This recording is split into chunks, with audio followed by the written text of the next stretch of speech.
Hello, everyone. I am so excited that we are here together today because I have a really, really good friend of mine who's here on the call, and she's going to be the first episode of the podcast. And we were just talking behind the scene just now that the new year is just starting right now. And I'm not surprised because the Luna New Year is coming up, the Dragon Year is coming up. So I feel like January was really, really a trial month. And the reason I'm bringing this friend on board is because I have been observing her behind the scene, and I know that she's been working really hard for the past year to learn a system called internal family system. And so when she graduated and when she was celebrating the fact that she graduated after a year or so, I was like, she's got to be the first person who come on the podcast to share this knowledge with all of us, because I realized that sometimes we tend to sabotage ourselves. We tend to have conflict with ourselves. And I honestly believe that like the biggest conflict that we have is not the conflict that we have with other people, but it's the conflict that we have within ourselves. Like I almost feel like sometimes we are our own worst enemy and we are the one who really get in our own way. So my friend today is Alison Shale, and I'm sure you've seen her around because I've done a couple of interviews with her in the past on our Facebook page and even on YouTube and so on, because she's one of my closest friends. She's also a holistic therapy coach. She is an EFT advanced practitioner, if I'm correct, right? Advanced practitioner. And she's been doing EFT for the longest time. In fact, I found out about tapping or emotional freedom technique through her and was training with one of her teachers. So our friendship have gone way back, since the first year that she moved to Bangkok. So it's been 8 years now, I think. So I'm really, really excited to have her on board. And I believe that the knowledge that she's going to be sharing and the tips that she's going to be giving you today will speak for her experience more than my introduction. I always believe like once you start hearing people talk, you already know like what their experience is and why they're so amazing. So I'm super excited to have Alison on board. Ali, how are you? And I think yeah, I'm thank you for So being my delighted first to guest be here. today. Yeah, thank you for Thank being my you. first guest. Yeah, thank you. It's delightful to be here and to share the space with you as always. And I'm excited to be the first one in 2024. Yeah, and we're actually recording this on such a divine day as well because it's the 2nd of February. It's 2224, so it's like a number of like, I love that. It's so harmonious. And we're actually talking about the internal family system, how to harmonize ourselves. So I really feel like we're actually recording it on such a lovely day as well. So perfect. Yes, it's all about harmony and getting to know ourselves and yeah, really feeling that we are a complete whole, accepted, understood, and compassionate system. So yeah, perfect timing. One of the things that I forgot to actually share with the listeners today is that you're also one of the co-founders of the Mind Body Spirit Fair in Thailand. And we were just in Chiang Mai together in December to I was running a workshop there, and you and Evelyn were, curating this beautiful space and this beautiful event. And so you've also not only been a holistic therapy coach and teacher in this field, but you have also like been such an angel to support other healers and therapists in the industry. So actually, you know what? I think it would be a good time for you to tell us a little bit about yourself as well, in case I missed out on anything. Gosh, well, where to start? I mean, I think like you, we have so much in common, Sabina and I, but I think like you, we've been on this sort of journey of, I mean, you could call it spirituality, but also this journey of like getting to know ourselves really deeply and working with ourselves. And that for me has been going on for like 30 years because I'm a bit older than you. um, and part of that has been discovering modalities that really support that in myself and then using those to help support other people as well. So that's really my passion, to sort of use whatever I'm using on myself first, which I'm sure is how you do it too, Sabina. And then, if you feel something is powerful that you use for yourself, you just really want to share it with other people because you can see and understand how it's making the changes for you. So Yeah, my journey kind of started in my 20s, really, of sort of discovering spirituality and understanding a bit more about, like, you know, how the world works, not just what we see, but what we don't see, and really how that affects and connects with us as individuals. And for me, it's all about, you know, that connection, this connection, and then this internal connection. So, so important. That's beautiful. And we were just talking about, so just now, prior to the recording, you were sharing a little bit about the internal family system because I came on board. I was telling Allison, I texted her a couple of days ago. I'm like, can we do a podcast session? I would love to know about the internal family system. Like I've heard about it before, but I've never experienced it. And I want to know what it is because it sounds to me like it must be like something that we're working on, like with the inner child, with the inner mother, with the inner father. It must be something like that, you know? And so when you were sharing with me, I got so excited. So I would love for the listeners to know about the internal family system that we have within ourselves, because you were sharing that inside us, we have many different archetypes and many different parts. And assuming that some of the listeners are very beginner at this, you know, it would be really good for you to deep dive a little bit about this and how it affects our lives. Sure. Yeah, there's so much to say on that. I mean, I think the most important premise in internal family systems is that, yes, we all have parts, and we know that we all have parts because, you know, you might get an invite to a night out and there might be part of you that's really excited and wants to party all night, and then there might be another part that, yeah, just wants to stay home in their PJs and chill out and, you know, watch Netflix. And, you know, that's just a very simple example, but we can have, in some situations, we can have many parts that don't agree, or want to do things differently. And that can cause a lot of internal conflict. And I know that you mentioned earlier on, Sabina, about this idea about how we sabotage ourselves.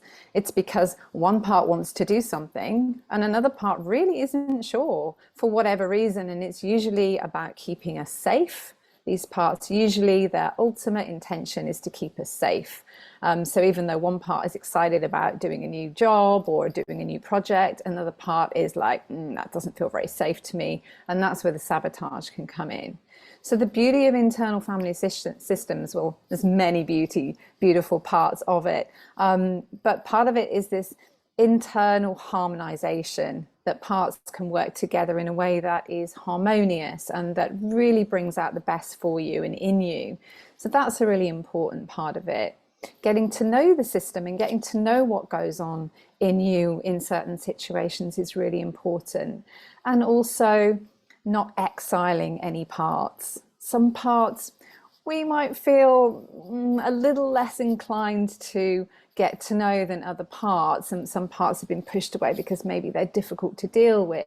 But really what we're looking to do is make sure that all parts are welcome, all parts are heard, and that way, if they're heard, they tend not to cause trouble. They tend not to kick off. It's a bit like a toddler that's pulling at your skirt, trying to get your attention. The more you ignore it or push it away, the more it will shout at you. So we're really trying to get to know the system well, get to know ourselves. And then underneath all of that, underneath all these parts that try and keep us safe, those protector parts, we've got these very vulnerable parts, the ones that are delicate, the ones that are wounded, the ones that are hurt. We might call that our inner child. In internal family systems, we call it the exile, because that part is often pushed down because it holds pain or it holds wounding that we've had in the past. So the real magic in internal family systems is really getting to those parts and helping them unburden all the hurts and the concerns and the worries and the difficulties that they've been holding for us, because they do a very important job in holding all of that wounding for us so that we're not, you know, triggered all the time. But if they're not heard and they're not unburdened and they're not given the chance to release that, then this keeps this conflict going inside the system. There's a very gentle way of working with these parts, and we only work with parts if they're 100% ready to do the work, so that we don't get any backlash or we don't get any people freaking out halfway through and then running away. So it works very, very, very gently, and it's extremely trauma informed, and that's what I love about it. It's very respectful and non-pathologizing. That is beautiful. And I love that you said that there are so many different parts. Like I know, because I've worked with my own inner archetypes before. So I know like some of my archetypes that I have, like I have the mother in me, and it's a very Mm. protective mother. I have the inner child, and it's like two archetypes. I have wounded child, and then I have the magical child, which is like everything is rainbow and positive, and then you're Yes, yes. jumping right into the ocean of rainbow and then discovering that it's not. So I've done some work with the archetypes, but I'm curious because based on the system, like per human, how many archetypes do we normally have? Like, is it like depending on each person? Is it usually the same? Are they any particular archetypes or parts in us that like you would have and I would have and everybody would have, like a Yeah. common parts? Yeah, I would love to know about That's a really good question. Thank you. And it's nice to get, these beginner type questions because it's so important that we understand. So, yes, to all of that. And how many parts we have. Gosh, I don't think I have finished meeting all of my parts. I really don't. I have some parts that come up a lot, so they're very much in the foreground for me. But there's definitely other parts that are, also at play in the background as well. And I think I'm still meeting parts. So I think that kind of it's a bit like our inner work, it never quite ends. And that's the beauty of it. We are multifactorial, we have very many aspects, and that's a beautiful thing. So yeah, I don't know yet because I don't think I finished meeting them all is the answer to that one. In terms of types of parts we have sort of three, maybe four, if you want to think of it, main types of parts. So we have protector parts. They're the ones that really, really want to keep us safe. And there's two kinds of protector parts, which you might be able to connect with. One set of protectors are managers, and they're the ones that make sure that we've got all our ducks in a row, everything's set up, so nothing bad will happen. They're the ones that want to prevent any kind of difficulty or trigger. I have really strong managers. They manage a lot ahead of time. They make sure I'm super prepared. They write the crib sheet that I have in front of me, so that I'm going to be good, like everything's going to be good. Then we also have when all else fails. Oh, and the manager's motto, should I say, is never again. It's trying to make sure that bad thing never happens again. So it does all the prep ahead of time to stop it from happening. They're super useful parts. We don't want to get rid of them, but we don't want them to be extreme or overactive. But we'll come back to overactive parts in a minute. Then you've got the other set of protectors. You've got firefighters. So if by some chance something does happen and we do get triggered, the firefighters come in as a reactionary part. And they really come in sort of like their motto is like, if all else fails, I'm here. And they do things like drinking or scrolling on social media or watching Netflix. They do things like distracting, blanking out, blocking emotion.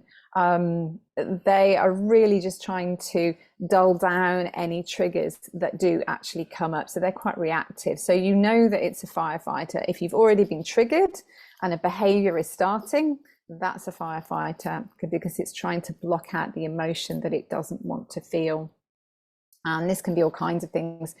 We can include things like eating, alcohol, drugs, gaming, stuff that seems also quite innocuous, like exercising. People might over-exercise, which seems fine. Like we don't mind that kind of manager, but we do have to recognize that it is a manager and we're using it for a particular reason to like block out the pain. So the more we get to know our system, the more we realize what are those managers, what are those firefighters that are common in our system, and we start to be able to get to know them and work out what it is that they're doing for us, because they always have the highest intention for us. They always want to keep us safe in some way from the system being overwhelmed by emotion and just not being able to cope. So those are the two kinds of protectors that we have. Then we have these wounded parts, these very vulnerable parts that I mentioned before, the exile parts. They're very sensitive, they hold our pain, they hold things like hurt and shame and rejection and sadness. They're often formed when we're young, but we can still form them further down the track as well. But of course, we have many of those kinds of experiences when we're little. So we sometimes can talk about these parts as being the inner child or the wounded child. But I've worked with an exile who was already in her 20s. So they can be different ages still. And because they hold all of this pain and wounding, every now and then they want to be heard and they try and break through, which is when the emotions can come up. And that's when the protectors try very hard to control that emotion, and they go into doing their jobs. But of course, I think, as we know from our other work that we've done, the best way to work with these sorts of things is to really be able to sit with and witness those emotions as they come up. But that's not always very easy for our systems. So internal family systems gives a very sound and supportive way that we can sit with those emotions and we can witness those parts. And ultimately, when those wounded parts are able to be witnessed and to release their burdens, then the protectors don't have to work so hard, because there's not so much emotion that's wanting to come up. So this is the kind of way that it works. That's the magic of it. And yet there can still be magic in getting to know protectors too. I've had some quite profound shifts. I can actually see the protector part in me as well. Yeah, which one have you noticed, if you don't mind sharing? Definitely like the manager. Like I think I like things to be very organized. Yeah. And I get very anxious when it's not organized. And I actually don't like things to change.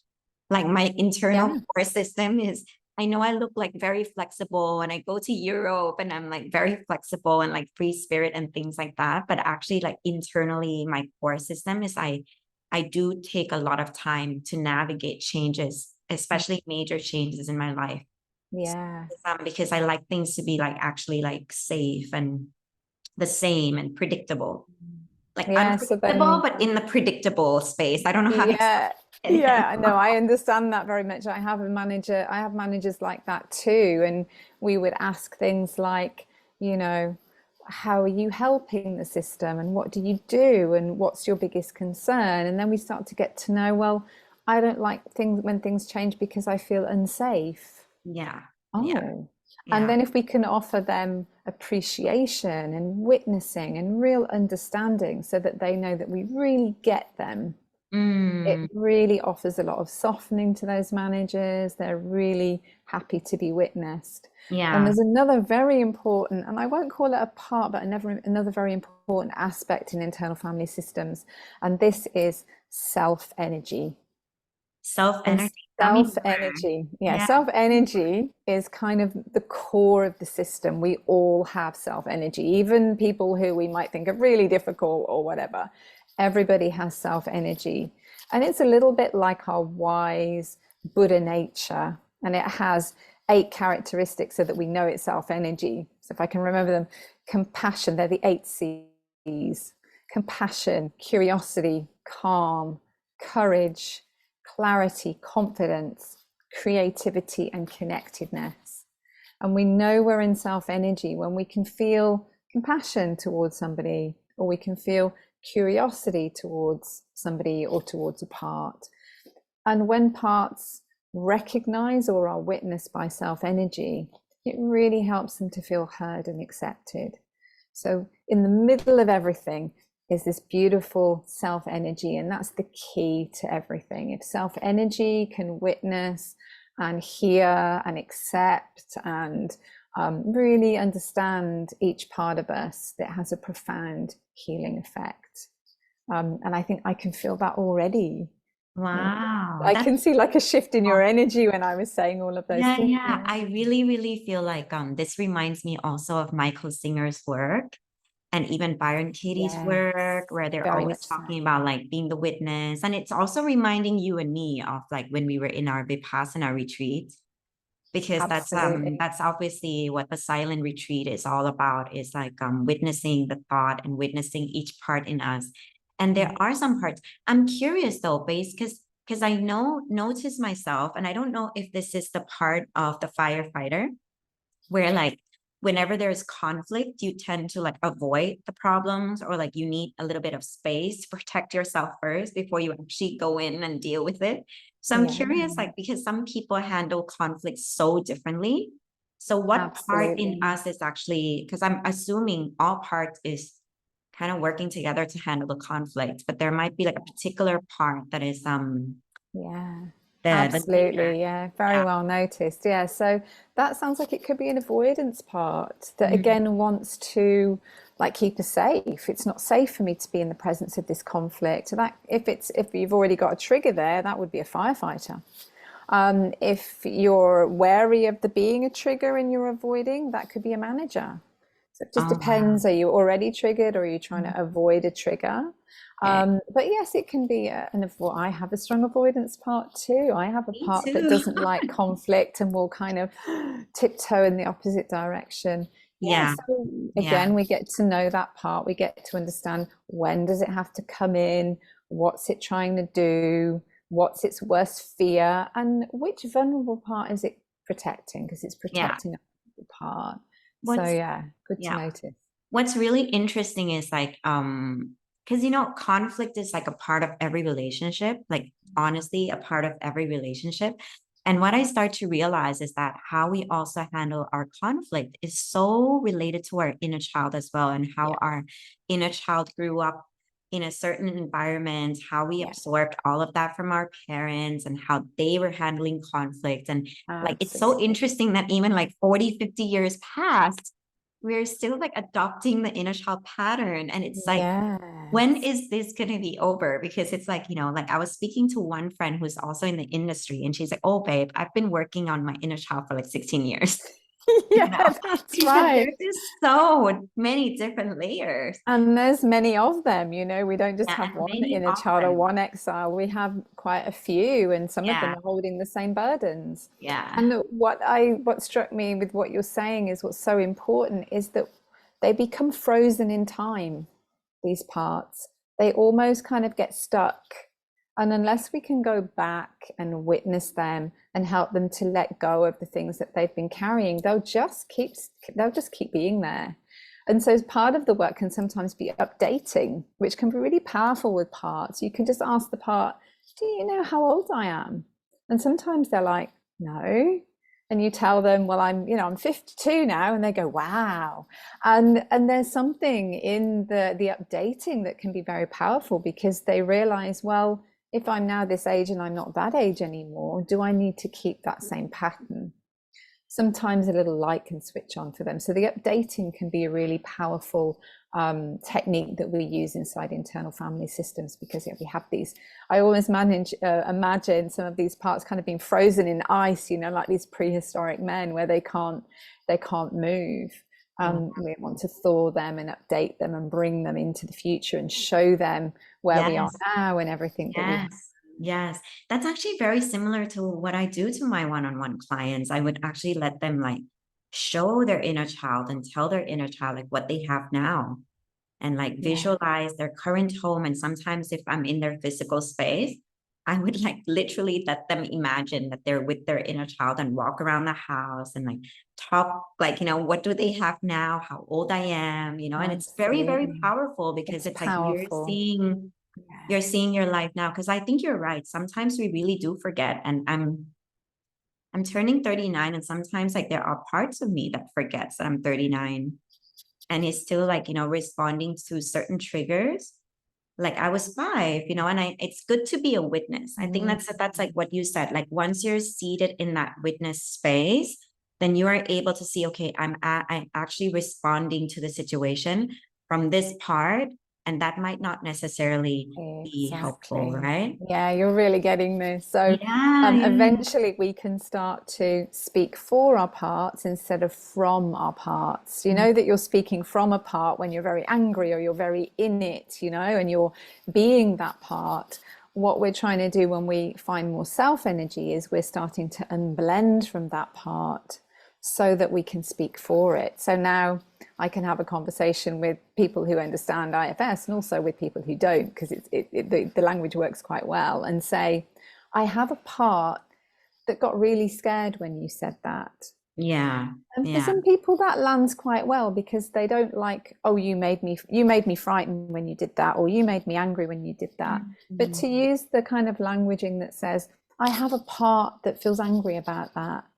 Yeah. And I notice that you have a part that da la la la, you know, so you start to have conversations about what your parts are doing. So for them, not from them. And ultimately, we want to be in this self energy as much as we can so that we can speak for parts, not from them. And that is also very powerful. That's like being that witness, that third witness, and not being Beautiful. I love in the that. situation. Yeah. Yeah.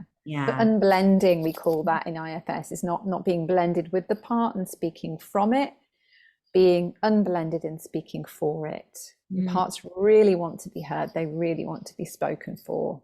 Yeah, it's so interesting that you're mentioning that. It's reminding me of when I was in Brisbane and I was training for my couples therapy training. And part of the stuff that we learn is like we have to share to our partner our deepest dreams. And I imagine that our deepest dream actually come from those parts.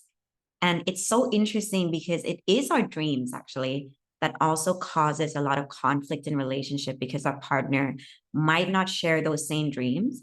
And Mm. so ultimately, whenever we get into conflict with each other, the main point about getting conflict with another person is to share like what part, why is that Yes. dream so important? And why is that conflict so important for us? Why is it that like, resolving this conflict is so important for us?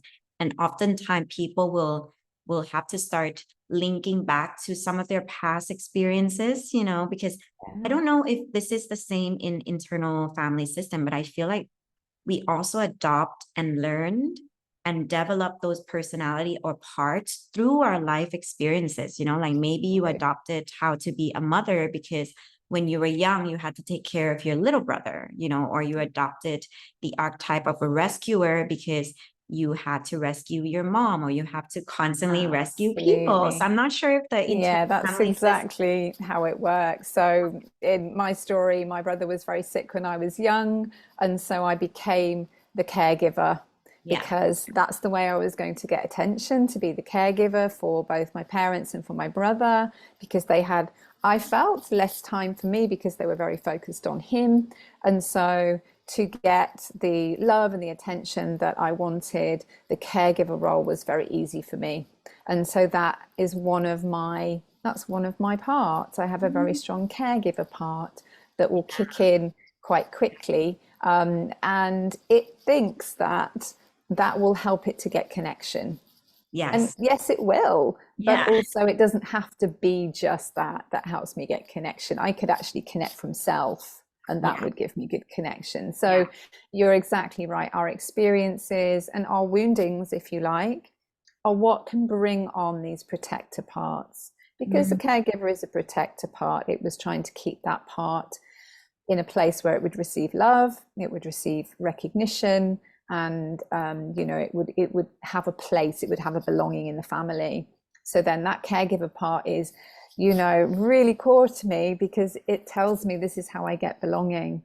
Yeah. So with working with these little parts, they can start to understand that they're worthy of belonging anyway. They don't have to use this protector. So It's it does go finding quite deep.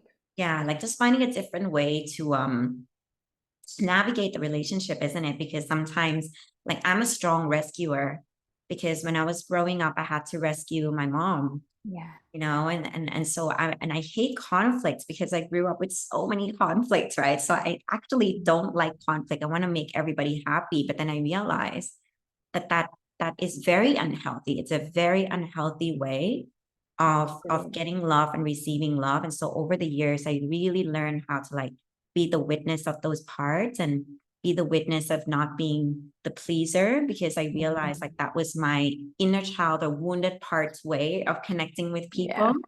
I also have the pleaser part as well, Yeah, because that is that way not a you healthy way can to. just keep everybody happy and everything's okay. So yeah, I have a very strong, I call it my fawn part, but it's the pleaser part, it's the same Yeah, part.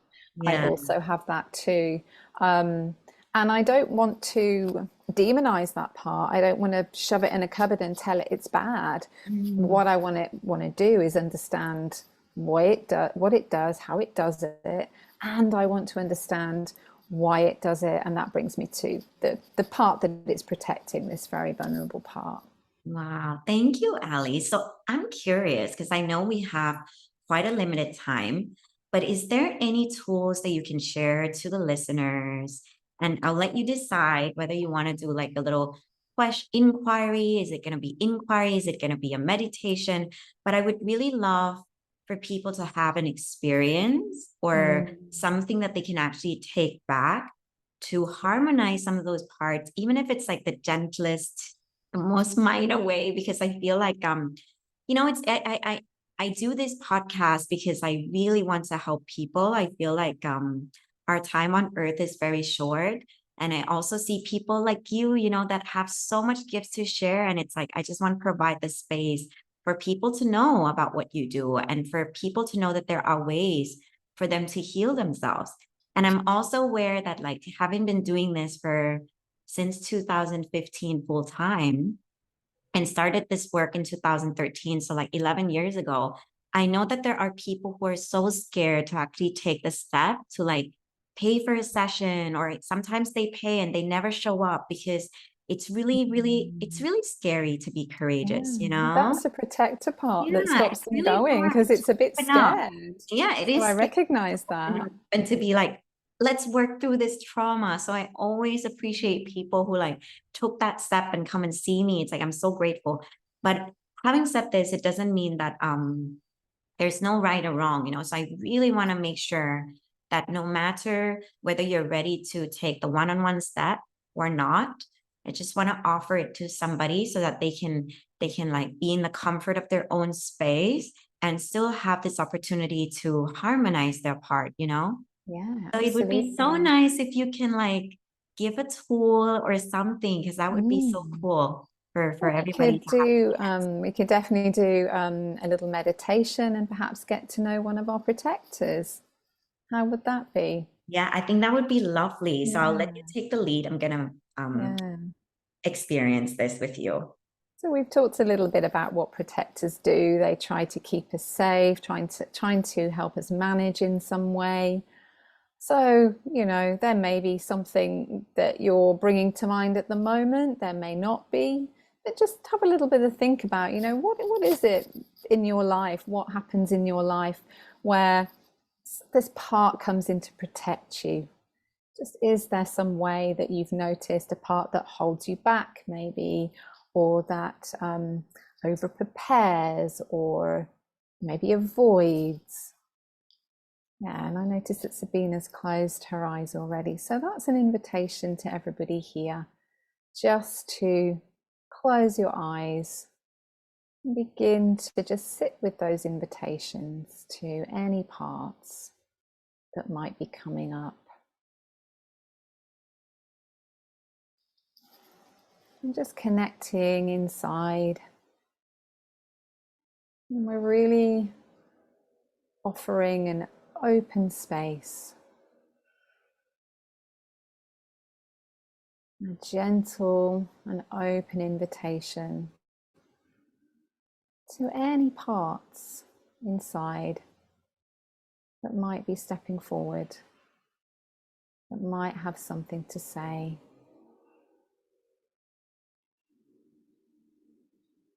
And there's many ways that these parts can step in. They could be feeling in the body, it could be words that come to mind,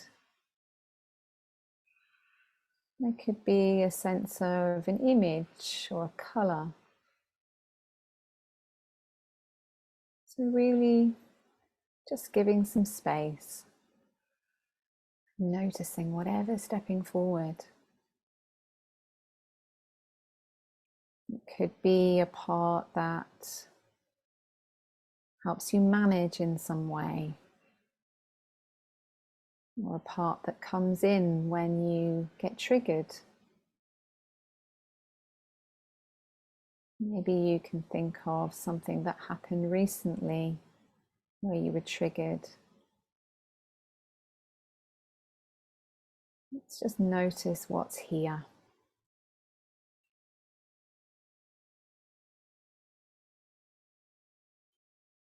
You might notice a landscape, and perhaps there are a number of parts in that landscape.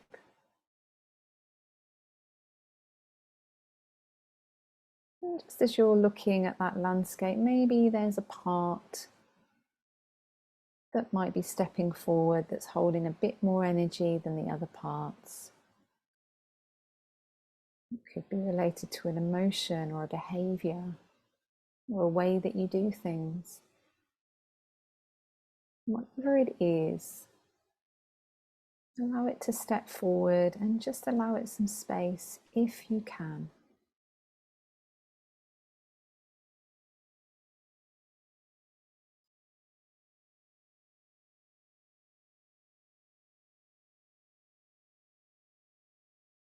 And we're offering an invitation that we could get to know it.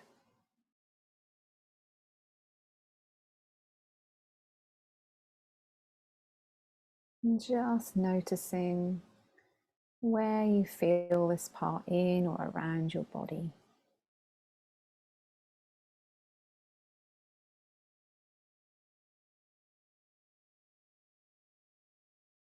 And notice a little of how you feel toward this part as well. See if there's some spaciousness as you notice this part, or if there's any curiosity or warmth.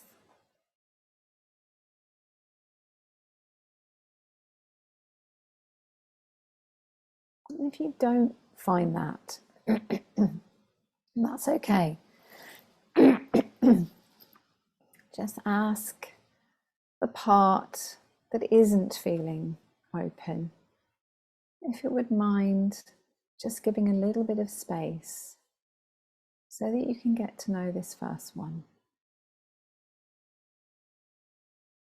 Just see if it will soften back and open that space up once again.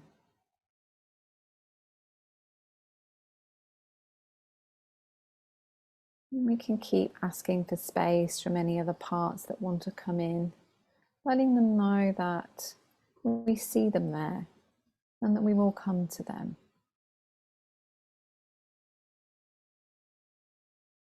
And if you're really feeling that there's some openness towards this original part, let's see if we can go ahead and get to know it a little bit.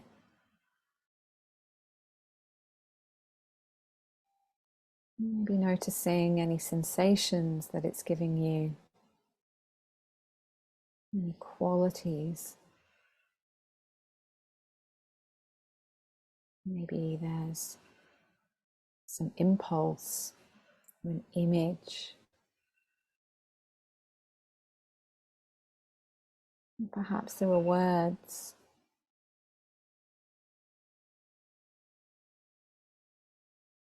I wonder if we could curiously ask this part, what does it want you to know about itself?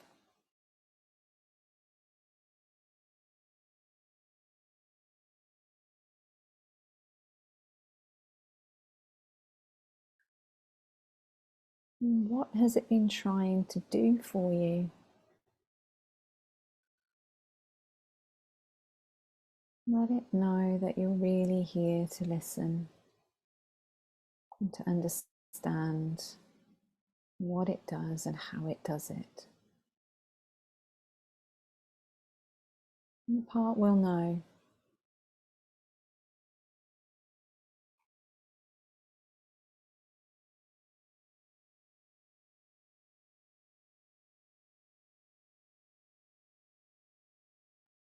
We can ask it, when does it feel that it needs to come in? In what situations?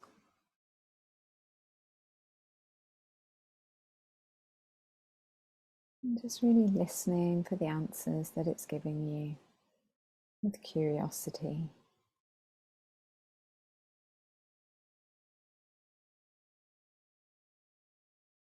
And how long has it been doing this thing for? When did it start?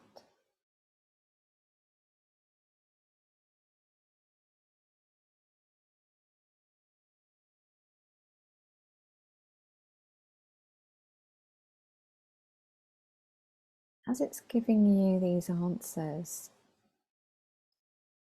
let's give it some thanks and appreciation for its sharing.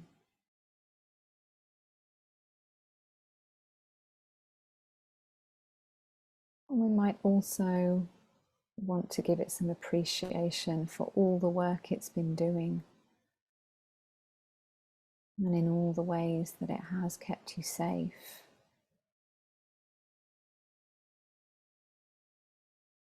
It may have been doing this for many years.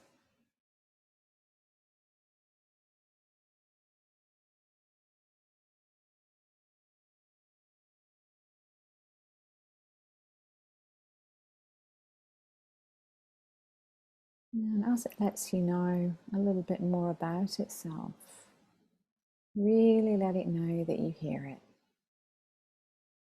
and see how it responds to that care and witnessing.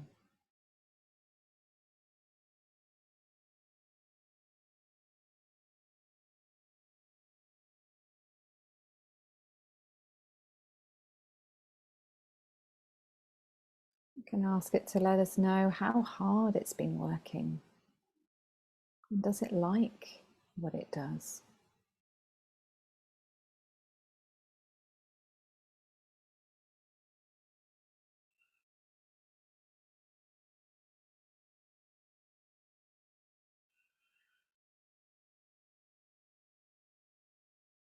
And if this part had a choice, what would it like to do instead?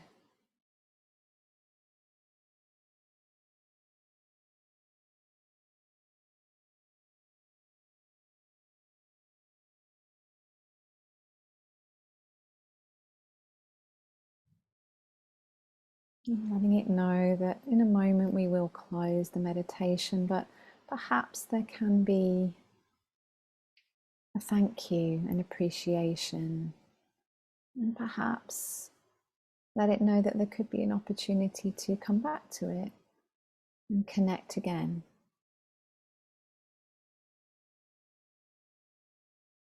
And just check if there's anything else that it might need from you right now before we close.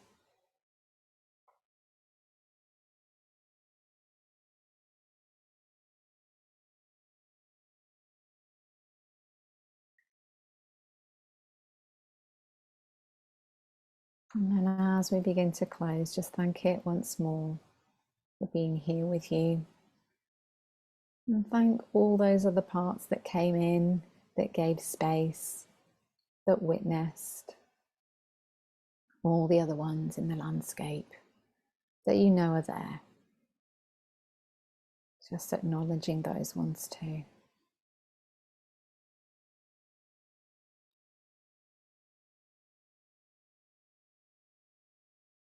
And when that feels complete, just gently coming back from the inner world back to the outer world. Taking a breath.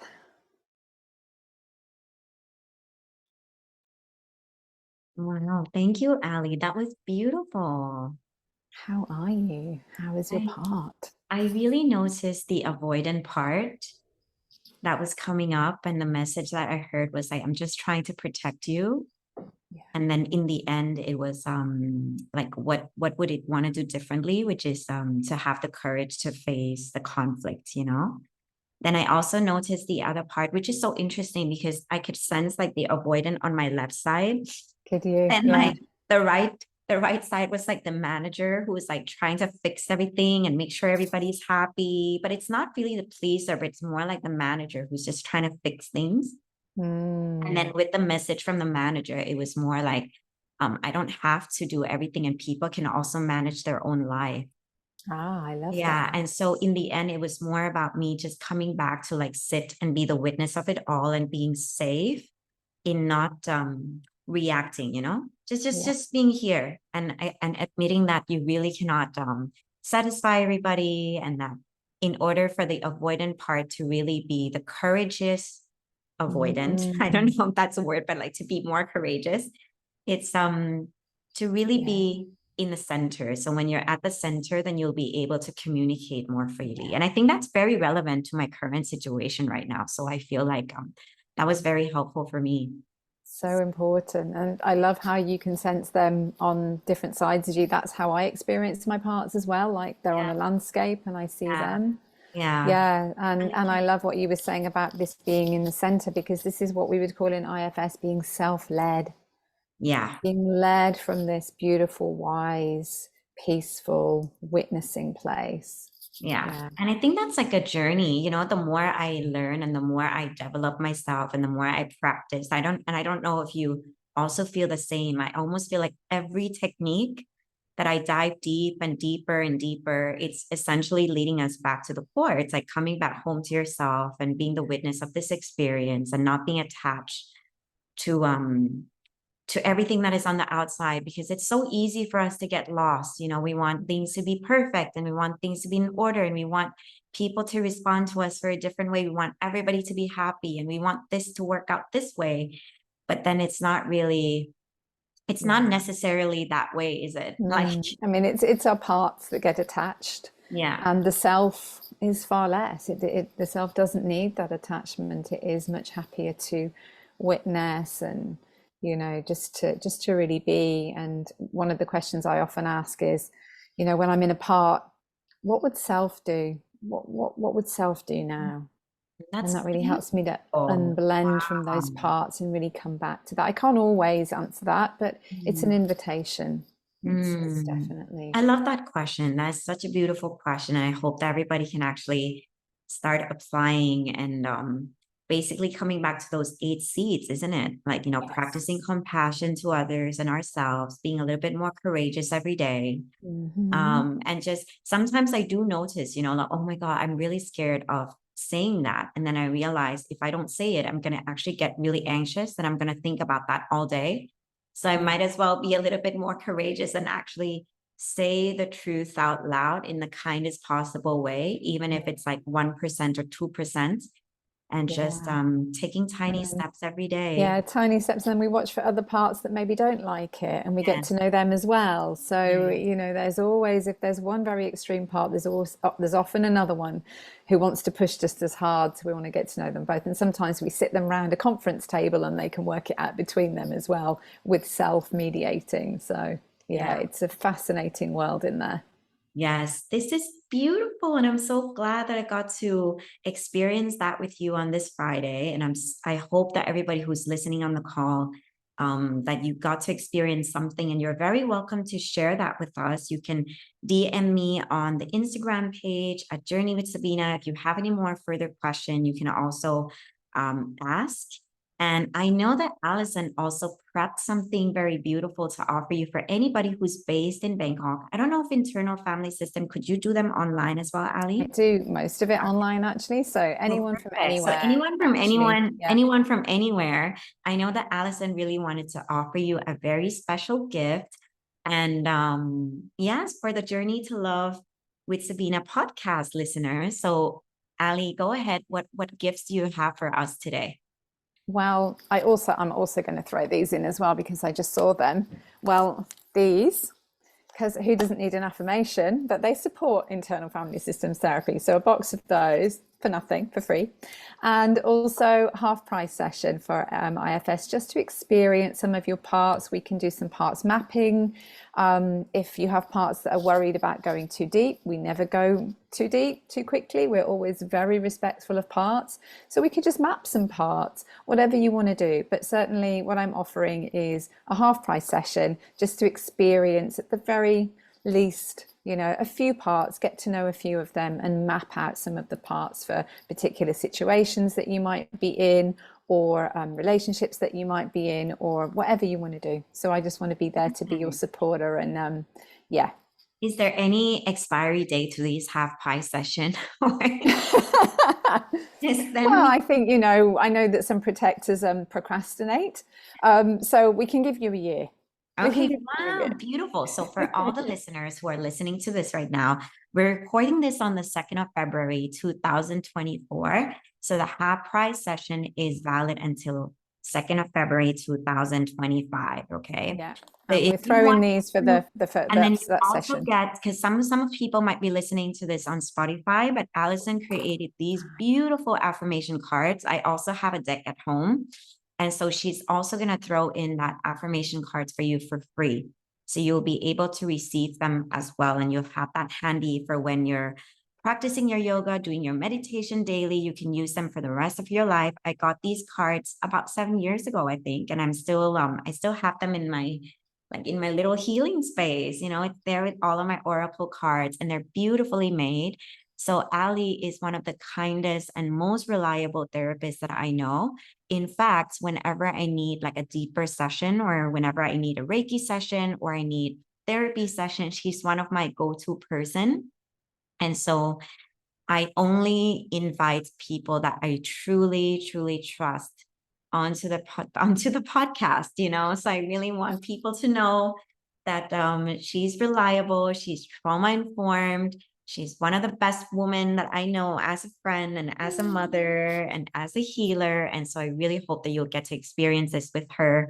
There is no commission sharing or anything at all. This is half price for you, because I really, really want you to work on yourself. And I really want you to have an opportunity to harmonize those parts within you. And I just wanted to really shine a spotlight on Alison and let her share her gifts with all of you. So I'm so grateful that Ali, you separated an hour here for us today. No worries at all. And I And do have a part that wants to just be really clear. So for the session, if you want it, it's 1,500 baht for an hour and a half. I'll give you that. It's a little bit longer actually than I normally give. It's usually about an hour, but this is a yeah, special deal. So it's such a special deal, babe. I'm thinking I'm gonna big do it news. too. Come along. Yeah, give it a try. Yeah. So this is such a special deal. It's almost like a free session. So I really hope that everybody will book in with you.